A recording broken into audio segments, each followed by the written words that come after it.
Okay, excuse me. Good evening, everybody, and P&G Kill. Welcome to Muncie, Delaware Nation history and Wampum Belts and Strings, 1780 and 1793, part two, a continuation from Sunday evening. And Neen Shinzi, Mark Peters. My name is Mark Peters. I'm chief here at Muncie, Delaware Nation in Ontario, Canada, also called Nalahi up the river from Nahi, which is down the river, Alunipawe Lakawit. And like I say, we're here to continue on with a discussion about these wampum belts that we talked about on Sunday night.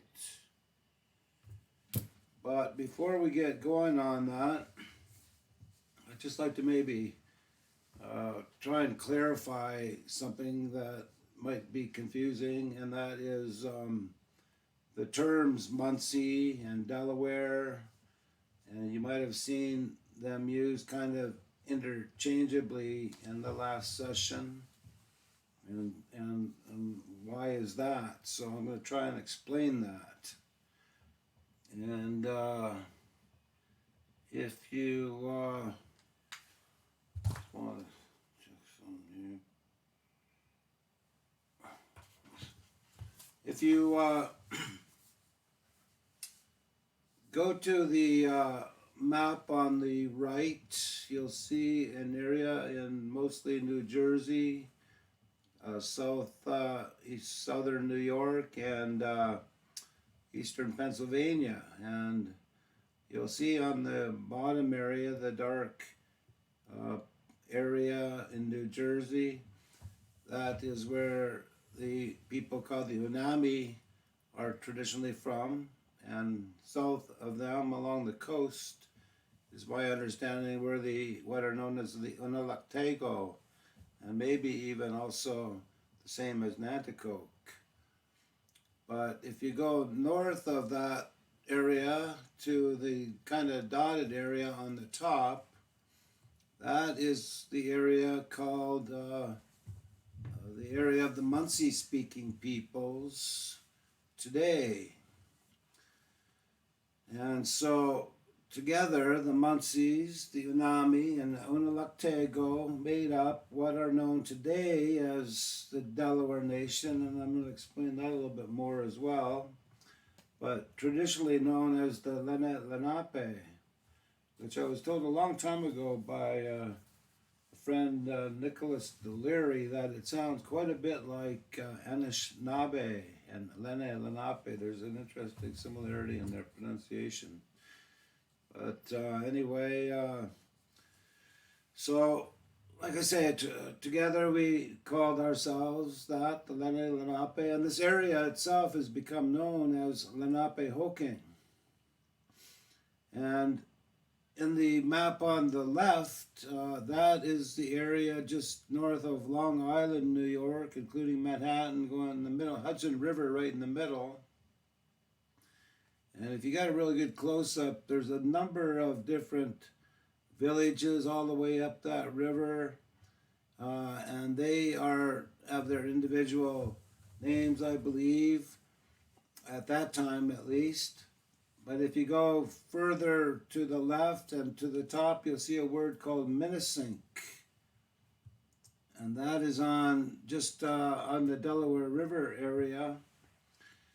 And the Minnesink are known as the Minnesinks, and also Muncies. So as people began to be pushed out of the New Jersey and New York, Hudson River areas, many of the people in the south, the Unami and Unalaktago, kind of tended to stay south of what became the new area on the Susquehanna River, and then over into the Allegheny and Ohio rivers. So just going to go to a map of that.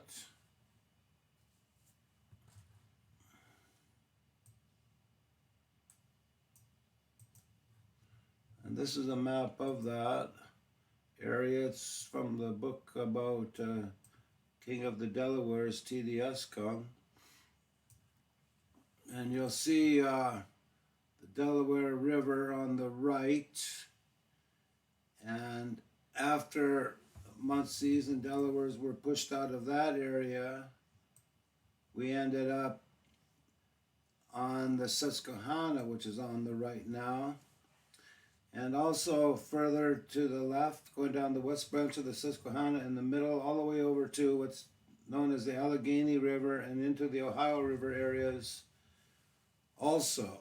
So it appears that most of the, and I might explain further that, and call it this as we go along, the Muncies were known as the wolf people, the Unamis, the turtle people, and the Unalaktago, the turkey people. So together we were known as the turtle, the turkey, and the wolf, and that's even on our flag today. But you could say the turtle and the turkey people, for the most part, after leaving the bottom area of the Susquehanna, Shamokin, and the west branch of the Susquehanna, moved over somewhat into the Allegheny and the Ohio River, and you'll see that the place known as Kuskusky, and that was a significant area at that time.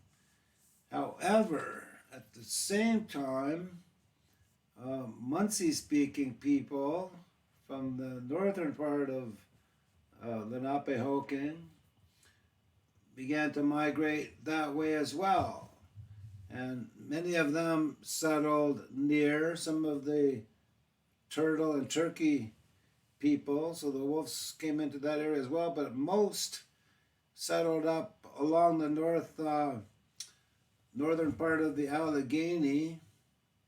And you'll see a place called Venango and Custaloga's town, and Custaloga was a Muncie war captain. And when Broadhead, as mentioned last time, had his campaign, he destroyed 7 Muncie villages in that particular area. But together, these turtle, turkey, and wolf villages became known as the Ohio Delawares, it appears, from what I'm getting to see. Meanwhile, on the right side, still on the Susquehanna, there's people that still identified themselves as Minnesinks in these villages like Sinisink and Shamong that we talked about yesterday. And there's also apparently villages of Muncie-speaking people, as they're called now, from the Hudson River moving into where we are in the Susquehanna, the Wappingers. And it's not clear which other villages or tribes moved in yet, and they're calling themselves Muncies by this time. Wow, there's Minnesinks also, and Muncie is where it comes from, the word Minnesink, if it's not getting too confusing here. But anyway, like I say, now the turtle and turkey people and the wolf people and the Ohio Allegheny seem to be becoming called the Ohio River as we get into this session later tonight. The Ohio, Delawares of the Ohio, and the people on the right who were forced to move after Sullivan's campaign during the same time period as Broadhead's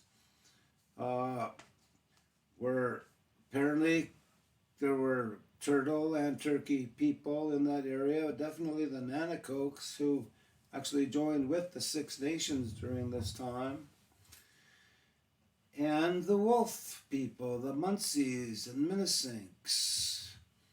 And as mentioned, we were all kind of pushed into this area of Niagara. So the word Delaware, when it's used in some of these old documents, appears to include the Muncies and Minnesinks in a lot of different meetings that are held and agreements that are made. But the term Munsee is used constantly as well. The term Minisink really hadn't been used since around the Treaty of Easton time, but we're going to get more into after that anyway, more details. But when the chief Ogahoan signed the Treaty East of Easton as a Minisink, and there's no doubt a direct connection between people here where I'm from uh, and the Minisinks that lived in the Sinisink and Chemung. Now, the question is whether Turtle and Turkey people moved into this area at the same time, given that there were 3 villages here in 1793, according to the survey that was done then.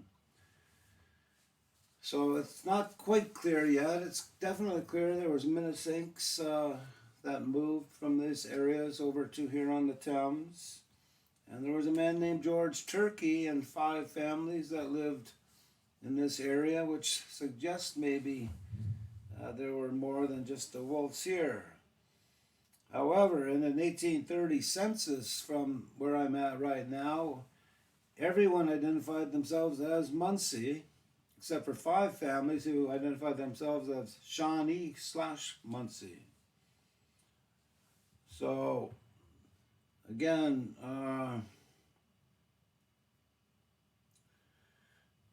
it's just not quite clear yet how we came to be composed of, or whether we did, of the total turkey, turtle, and wolf people, or whether we are more or less Minisinks and perhaps Munsee-speaking people from the Ohio River, and we're going to try and figure those things out over sessions ahead. But anyway, as I mentioned, Custeloga was a war captain, Munsees, and they all lived along the Allegheny River and became the Ohio Delaware. So, going to start getting back into where we left off yesterday, and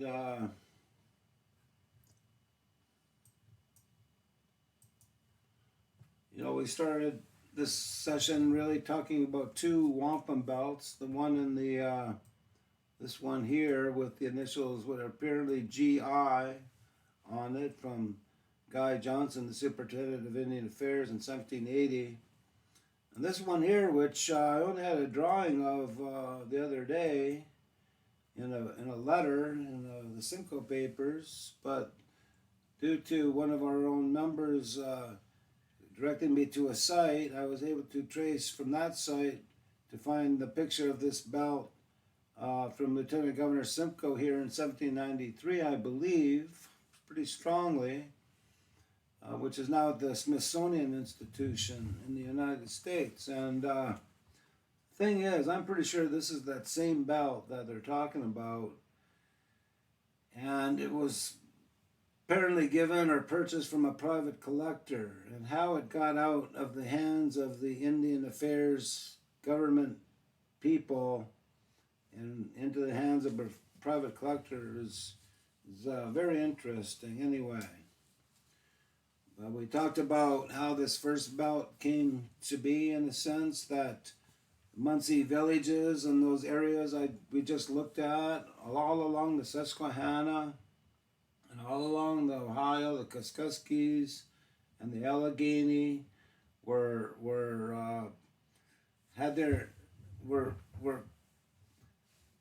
the American rebels decided to attack the people in these 2 areas as revenge, really, for the part we took in allying with Britain to defend that area for Britain, and the damage that we did in our old homelands of Pennsylvania, New York, and New Jersey. So even though peace offerings were made, there was a direct order, and I think Washington agreed with it as well, to simply destroy all the Munsee and many Six Nation villages along these rivers and north of the Susquehanna into Haudenosaunee territory. So this occurred, and as I mentioned, some 2,000 people had to move pretty quickly ahead of these advancing armies and escape to get all the way to the Niagara Falls area. And when they got there, having all their crops destroyed at the time of harvest, it became one of the worst winters on record, and food sources were scarce, and hunting was impossible, as I mentioned. But during that winter, it appears, well, not it appears, it's very clear from records that the Muncies and Ohio Delawares, as we're going to talk about a bit more,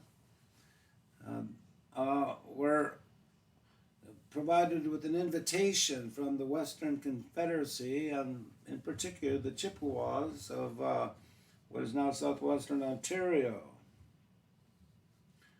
And I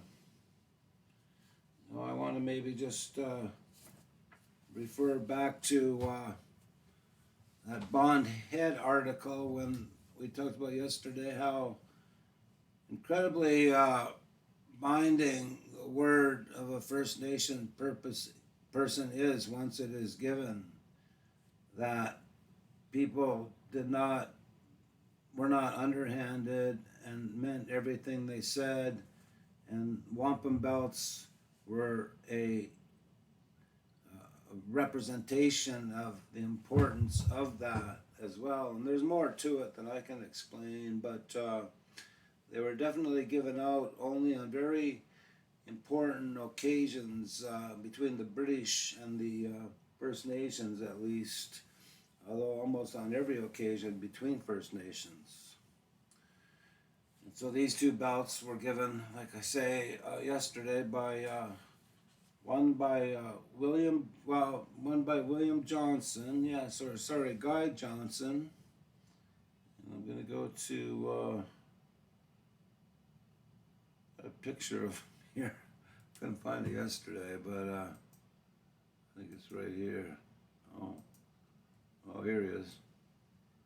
Guy Johnson. This was the Superintendent of Indian Affairs in 1780, and he was the nephew of Sir William Johnson, who was quite well known as the Superintendent of Indian Affairs until about 1774 when he passed away.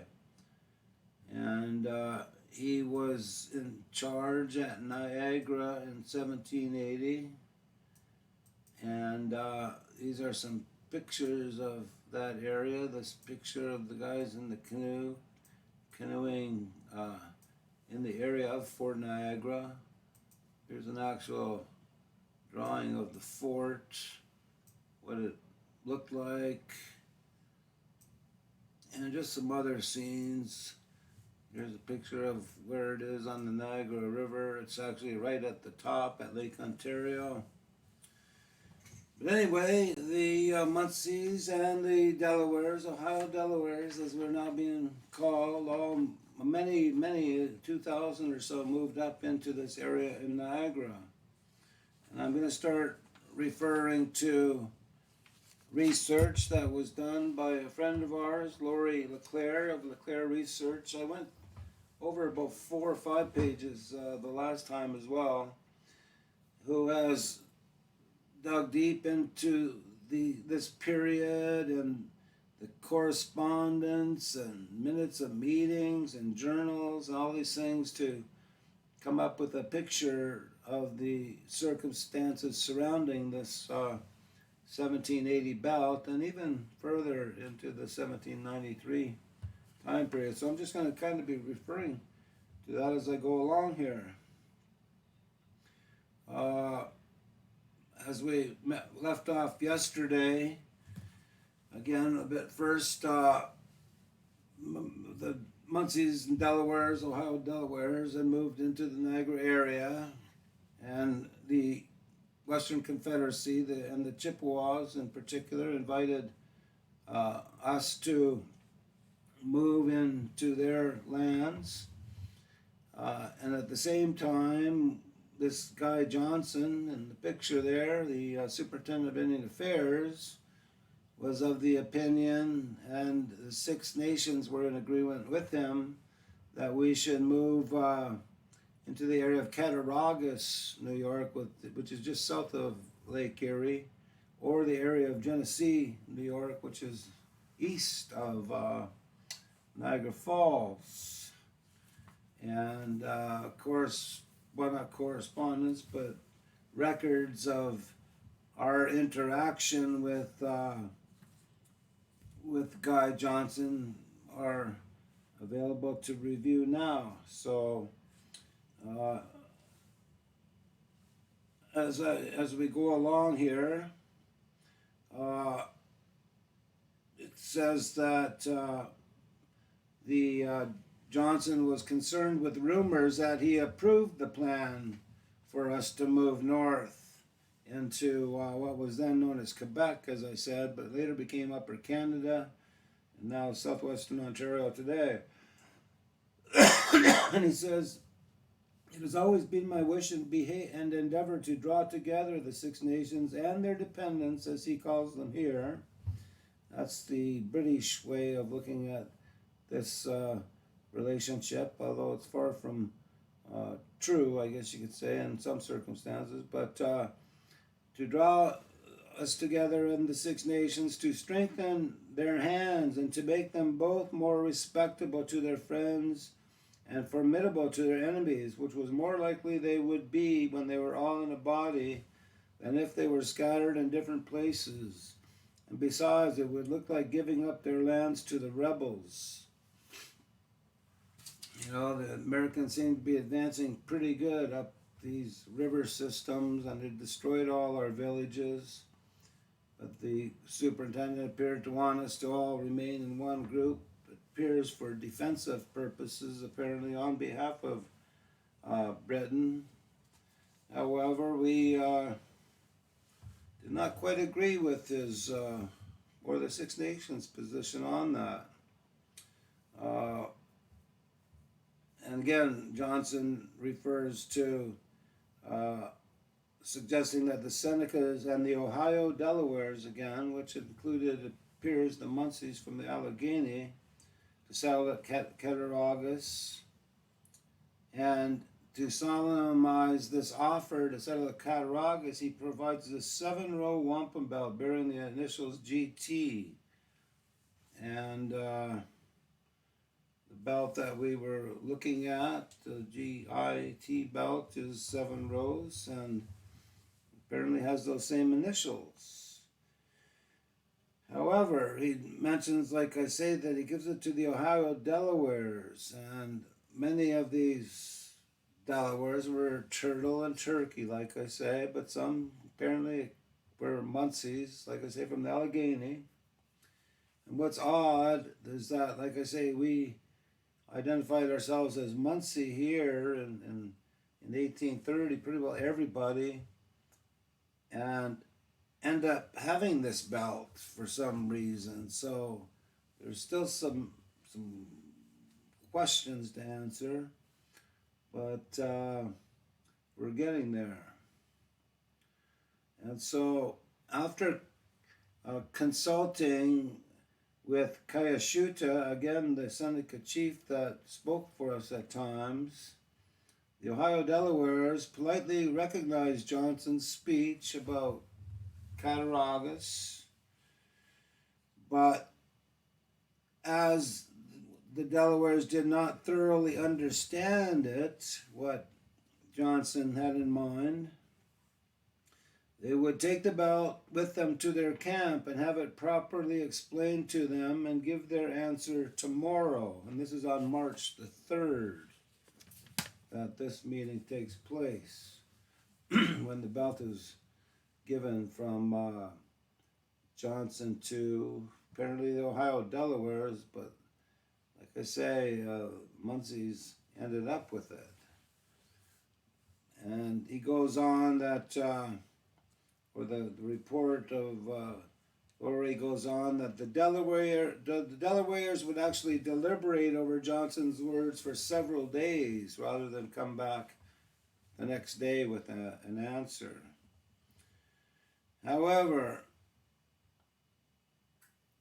in spite of Cayashuta's assuring Johnson that we would settle at Cattaraugus the next season, and that would be probably in the summer or spring. Well, March would be kind of the beginning of spring. But anyway, the next season might be planting season. Probably is. But when the Delaware chiefs met with Johnson on March 13th, this is 10 days after the March 3rd meeting, they related their intention to move north.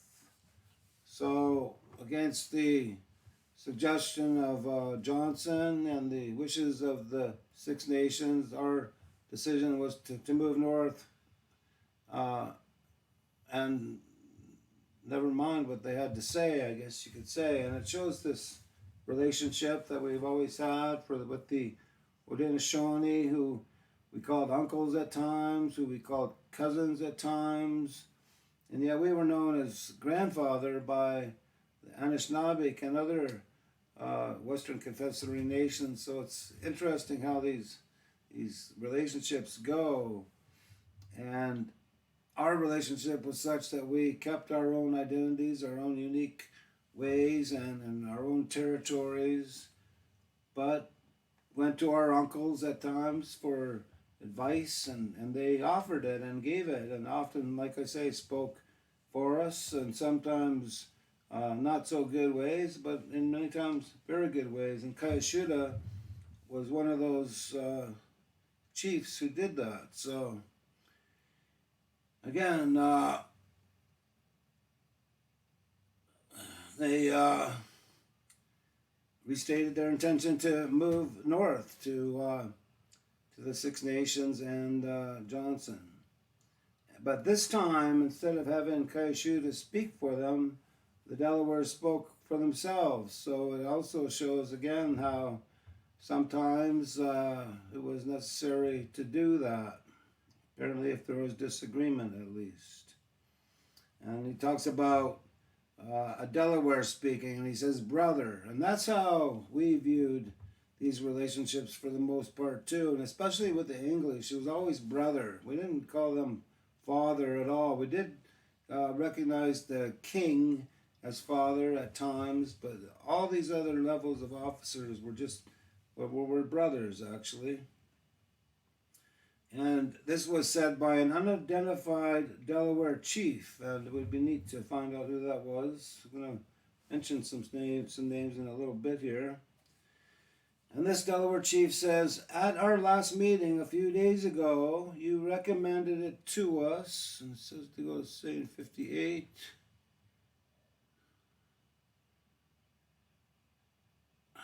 Doesn't look like the right one, but anyway.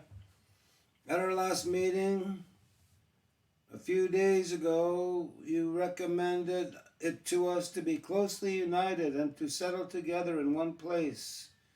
We thank you for this good advice, which we approve of and mean to follow, in order that we may be safe and out of all danger of being disturbed by the rebels. We intend to crossing the lake and settling somewhere near Fort Erie. And it's possible and quite likely that there was settlement in there, and even another place or two all the way until we got to the Thames River. So settling somewhere near Fort Erie after crossing the lake.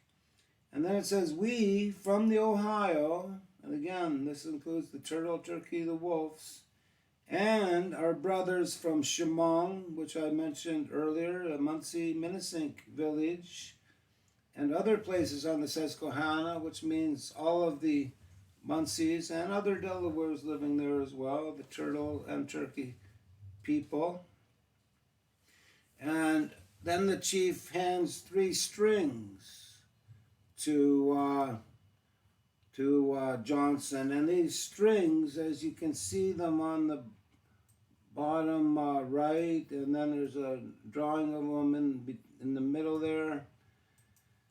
They were given, when it appears from my reading minutes of these kinds of meetings, when important sort of junctures in what were said were made.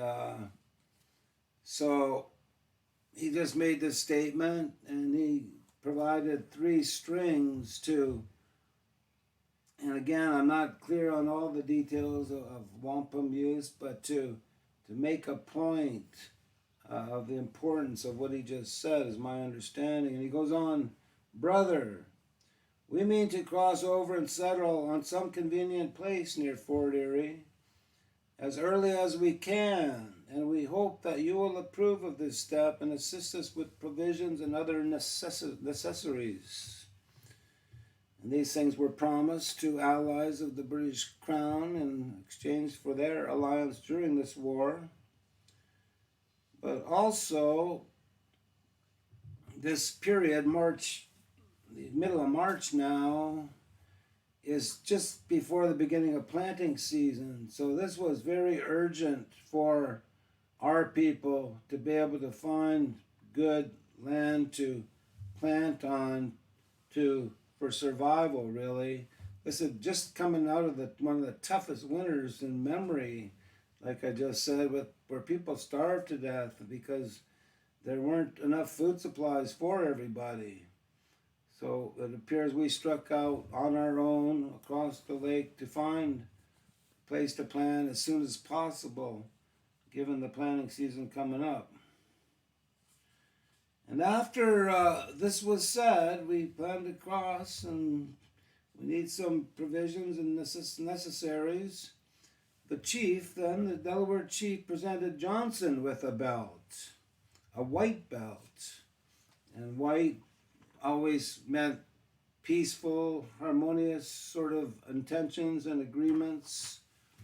Whereas if the wampum was dark or black, they sometimes called it, that was a more foreboding expression, often war or something not good anyway. That's why you see most belts mostly white. But anyway, this chief gives Johnson a white belt, and it would be neat to find that one as well. And after a meeting with the Indian Department and officers Major Butler and Mr. Deese, I'm just going to go here. If you see this picture in the bottom here, picture of a soldier and a First Nations person. When I mentioned Mr. Butler, that's Colonel John Butler, who commanded what's known as Butler's Rangers, and this officer seen here is a member of what a member of Butler's Rangers must have looked like. And people here in the 1830s said that we fought with the man who wore the green coat during this time.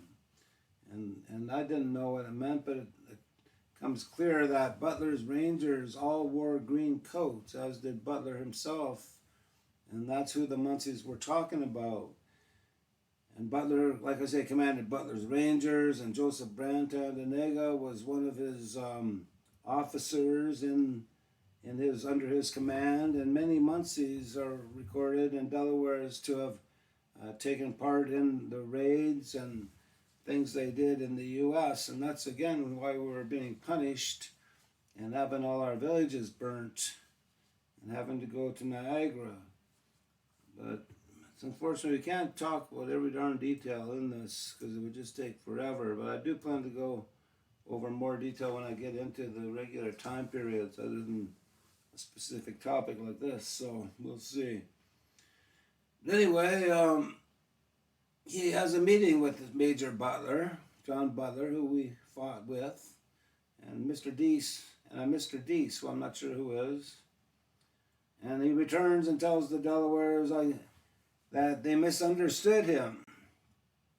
He says, I shall now repeat some part of what I mentioned to you at our last meeting, which you seem to have misapprehended. I first might want to mention just the words that were said by this Delaware chief. I mean, that's incredible oration, really. And same with Johnson. These are skilled orators, actually, who speak very well. But Johnson goes on to say that that you misapprehended what I said, and then I then told you that I was glad to find that you had rejected the proposal of the Western Indians, the Western Confederacy, and recommended it to you not to leave your country, which I don't know why he's calling it that, since it's not really ours at this point in time, anyway. But to settle altogether in some more convenient part of your own lands, and to remain closely attached and united to the Six Nations, as I asked upon union among you to be a matter of course. Again, it looks like, for defensive military reasons, he wants us to stay there after we'd lost all our villages, trying to take care of hundreds of women and children and older people, and no supplies, the toughest winter ever, spring coming up. Anyway, Johnson, in that same time, must have realized that he could not prevent the Delawares from migrating, because the next word in the journal, and again, these are excerpts from the journal of these particular dates in the Office of the Superintendent of Indian Affairs, minutes and journals, and in the Public Archives of Canada, RG10s. But anyway, lost here.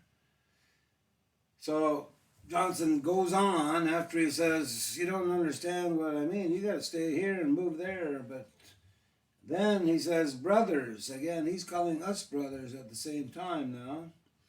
As you propose to cross the lake and remove out of your own country, I cannot give you an immediate answer, as it is a matter that requires consideration. But I shall lay it before your uncles, the Six Nations, and consult with them upon it. But this need not delay you. He's kind of acquiescing to our telling him that, no, we're going to move over. As I shall send their answer and my own to you as soon as possible, and in the meantime I request that you would take no further steps in this regard until you hear from us. It's kind of knowing that it's going to happen, but still, I guess, hoping it won't. As to what you request with respect to provisions and necessaries, you may depend upon always being properly supplied, so long as you continue attached to the King and the Six Nations. Again, this is the British way of dealing with many nations in these areas during this time period, and it did not last long, and we'll see that as we go through the next couple of decades. So the following day, a number of Delawares arrived to meet with Johnson, and these are the names of some of the chiefs or men who are noted to have been visiting with Johnson at this time. This is a day after Johnson did this sort of fuzzy response about moving or not moving. But anyway, they're known as Kaindanquank Wangomant, and that's a very interesting name, and it's got to be the same man as Wayne Goman, who was known as, in English, a prophet, in Muncie as Onawotuk, who was very influential in village affairs, I guess you could say, and we'll have more to say about him way down the road. Very interesting person. And then there's Wahalepus,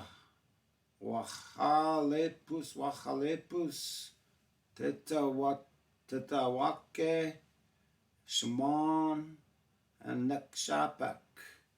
So these are Delaware, and it's not clear if they're Muncie. Well, Wangaman was a Muncie, though. So again, these Muncies are being included in the word, under the word Delaware, in much of what's going on here right now. So these are the names that were visiting him, and Johnson recognized Nakshepak as the leader of these people, or these men perhaps even, I don't know. But there were usually different leaders for different villages. But anyway, as the lead speaker, at least I'd say anyway. And he gave the chief a gorget. There's a plaque here about Wampum and a sort of fight of words he had with the Moravian missionary Zeisberger. And we're going to get more into that later. This is in 1767, before this move to Niagara, but 10 years before that. Like I say, it's interesting that his name is included in this list, really. And wonder if he moved all the way here to the Thames or not. So anyway, on March the 20th, this is now 17 days after the first meeting, representatives from the Six Nations, the Shawnee, and again, like I mentioned, there was 5 Shawnee Munsee families here in 1830.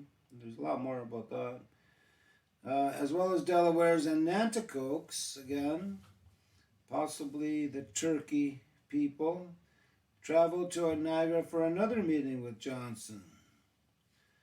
And during this meeting, several more of these GI belts were exchanged, but they were all in black shell, apparently, and it might have been because there was a shortage of white wampum or even wampum, but that happened, and sometimes it would color it white just to cover up the darkness. But these belts, these several more belts, were different than this first belt, which was a white belt. So it appears the one that we looked at is quite unique. And these belts, like I say, were provided by British officers, usually in exchange for belts that we gave to them, and designating very, very important agreements and arrangements for a belt to be exchanged like that. So, and they didn't have lots, it's several, you know, it's not like they had just thrown them around either. And then there's apparently a 2-week interval, and the Ohio Delawares, after kind of listening to Johnson, and reconsidered the Western Confederacy's offer to move north, and through the Six Nations Confederates raised the issue of resettlement upon lands lying north on the north side of Lake Erie. And I got that this was accompanied by a wampum belt. And again, there's many belts that are passed between all of the First Nations in the Great Lakes area and other nations having to move into that area. And it's not clear what became of many of them, but they could be out there waiting to be found. So I'm going to keep my eyes open as we go along.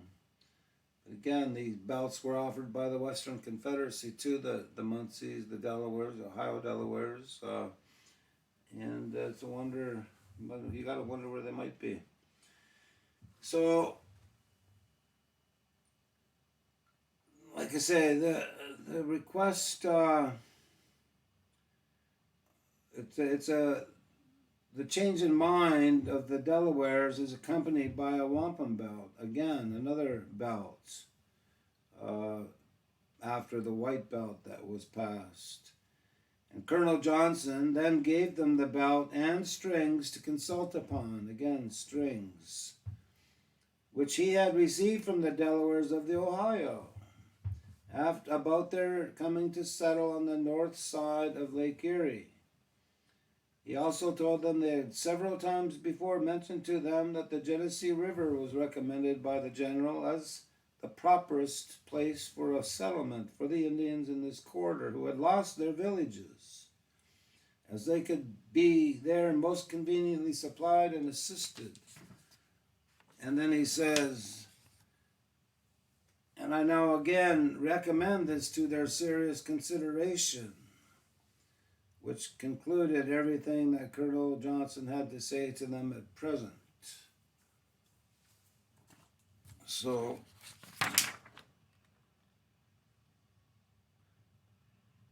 you know, talks about doing it so we could be conveniently supplied, but like I say, it's coming through one of the toughest winters ever, and planting season was coming, and it appears we wanted to rely more on our own industry and survival skills than have to rely on the British Crown for whatever supplies they had. And it's interesting that Colonel Johnson, or not Colonel, but Superintendent Guy Johnson was actually charged with misappropriation, basically, of all the goods coming in and out that he had to get from Britain to provide to everybody. He seems to have been interested in making a dollar off of it.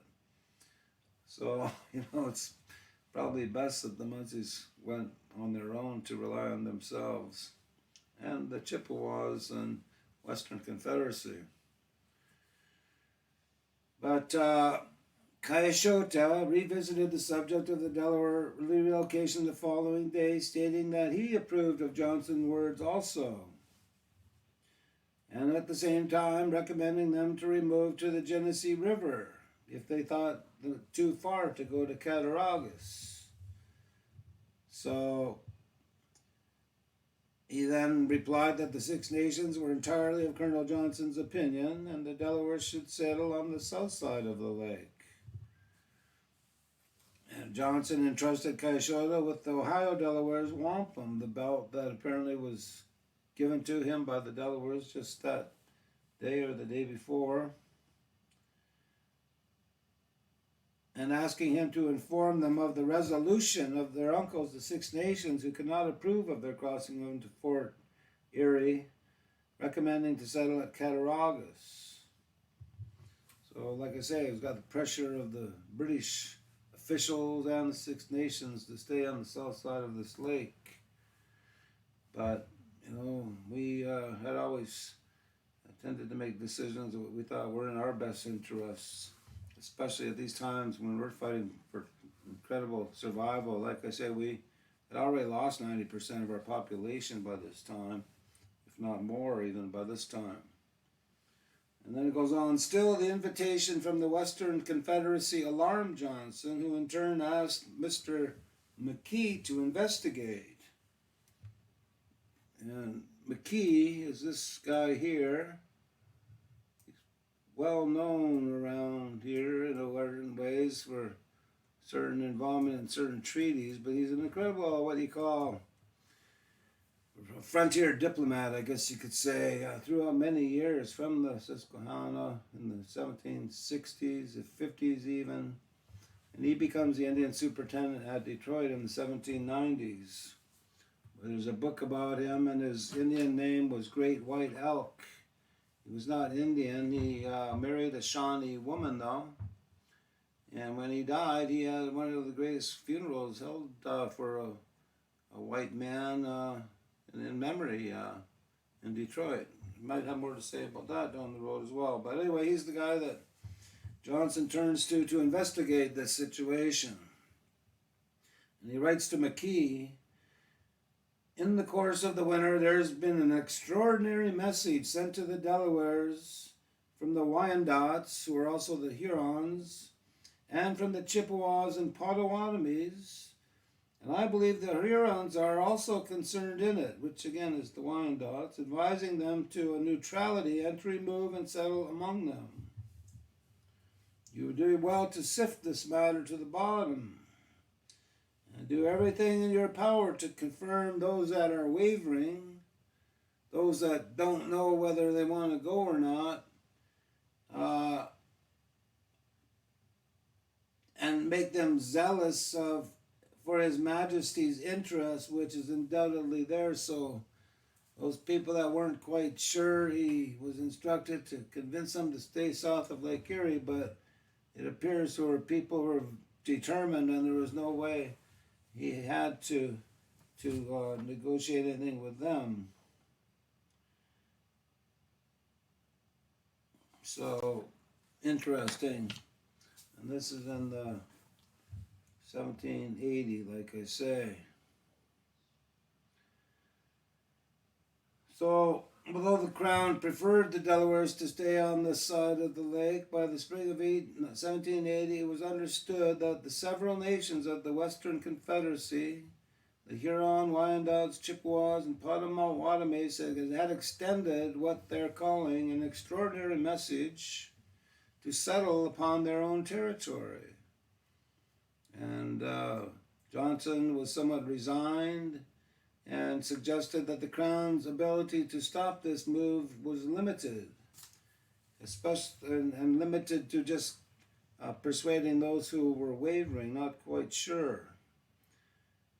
And in 1780, the territories of the Western Confederacy and what would be Upper Canada, as I mentioned yesterday, none of those lands had been sold or surrendered or dealt with in any way, formally, legally, through our own customs, to have Britain have any say over those lands at that time, other than this doctrine of discovery, which we might talk about also down the road.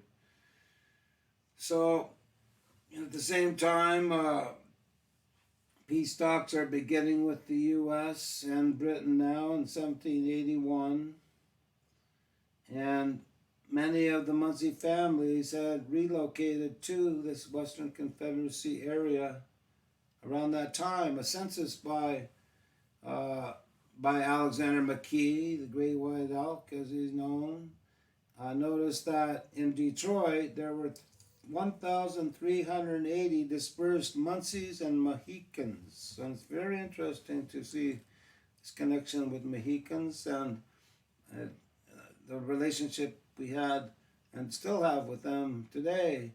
And it kind of is clear from what's known as the Stockbridge Munsee Nation in Wisconsin, which is Mohican as well. And it might be interesting to see if any of these folks from here ended up over that way, and I'm sure they did actually, the White River and up north. But there were 590 men, 460 women, and 330 children. You know, these are the lives that the leaders are having to deal with and protect and ensure their survival. It's not all soldiers and men just doing this and that. This was all to protect them. And then it's noted that Munsees and Mohicans from Niagara amounted to 117, 30 men, 40 women, and 47 children. And these are just some numbers of Munsees. And like I say, the interesting thing is the inclusion of Mohicans in these references, but many of the Munsees, Delawares, did follow the Six Nations at a particular point in time and settled on the Grand River. However, it's clear that many Munsees and Delawares had been on to the Grand River even before the arrangements were made to purchase these lands from the Mississaugas to give to the Six Nations in 1784. There's many references, or a few references, to Munsees and Delawares being there. There's a map that shows it. And also there's a farmer that talks about 8 Delawares, or some Delawares stealing 6 of his sheep in 1782. So it's interesting that, like I say, we're invited by the Western Confederacy, and regardless of anybody else's opinion, we decide to move to these areas. And it appears we continue to move on to the Thames River as well when these lands were finally given to the Six Nations in 1784. Although, like I say, many Munsees and Delawares continue to reside among the Six Nations and still do. So the turtle and the turkey and the wolf peoples. It's almost an hour. Anyway, so in preparation for these treaties, at this Treaty of Niagara in 1784, Brigadier General Alan Maclean wrote to Sir Frederick Haldimand, the governor of Quebec, which this area was called at the time, that rumors were rife regarding the peaceful settlement of indigenous communities. And he talks about the poor, unfortunate people that have ruined themselves and risked their all to support the King of England in fighting the Americans, and that directly applies, if not refers, to the Munsees and Delawares and other Haudenosaunee people who took active part in this war and lost a lot, if not at least all of our material and food resources. And then he talks about Colonel Butler and an interpreter being there at this meeting. And he says, I must also inform your excellency that this horrid report spread by the Oneidas, and I'm not sure what this horrid report is really about, maybe we'll find that, but it has occasioned a number of the Delawares to quit Buffalo Creek, which is in the Buffalo area in New York, already, and cross at Fort Erie and go to the Grand River, 50 miles beyond Lake Erie. And officers are sent to endeavor to prevent any more from emigrating as possible. So it's interesting that, we're being invited by the Western Confederacy, and like I say, particularly the Chippewas in that area, to come and reside in these areas. And this is a traditional, customary, indigenous law way of doing things, for sure, that has been going on long before the British came around. And yet the British are trying to stop us from doing that. And it appears just for reasons of having our numbers to continue to battle with the Americans after we had lost already so much. But anyway, by the spring of '83, it's quite obvious many Delawares were living at the Grand River and at Detroit and Niagara. So in April of 1783, General Haldeman, the high-ranking military official, received a lengthy message from Whitehall, which is the seat of power in England, the Board of Trade, I believe it was called at that time, concerning the future of native diplomacy in the post-war reorganization. He was told to accommodate any indigenous groups who, through their loyalty to Britain, were now in a vulnerable situation. And the letter goes such as this, and this is from the actual letter: the management of Indians requires great attention and address at this critical juncture, and I am persuaded that our retaining possession of those posts will not even be detrimental to America, and may be the means of preventing mischiefs which are likely to happen should the posts be delivered up whilst the resentment of the Indians continues at so high a pitch. Again, for all the losses that we'd incurred in our alliance with Britain. I hope the people of America will treat them with kindness, if indeed considered for a moment their own interest should prompt them to do so. And he says, you may assure those unfortunate people that they will find an asylum within His Majesty's dominions. Again, Britain claiming what's known as Upper Canada, Quebec at these times, but never having had any transactions with the First Nations regarding that. They considered it theirs under this doctrine of discovery concept. But anyway, he's offering asylum in these areas should they be induced to cross the lakes and put themselves under our protection.